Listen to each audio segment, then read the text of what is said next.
So you're looking to remove the Powered by Shopify button or tag at the bottom. Well, you've come to the right place.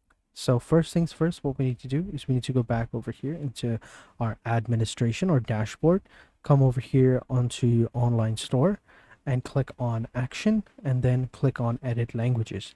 Then once you come over here, wait for it to load up, and over here in the filtered item, search for powered.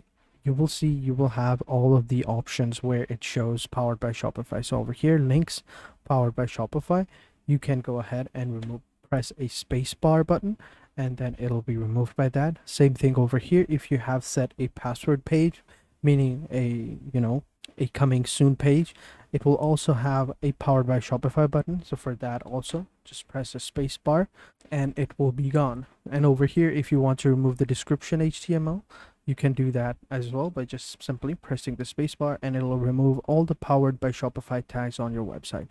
Then just simply click on the save button over here and your theme content will be updated. Then you can go back over here onto your store, reload the page and see if it's worked. And as you can see over here, it's gone. So that's how you do it. So that's it for this video, guys. Hope you guys enjoyed this video. If you did, be sure to hit the like button, subscribe to the channel, and turn on post notifications. And I will catch you guys in the next video. And until then, take care and goodbye.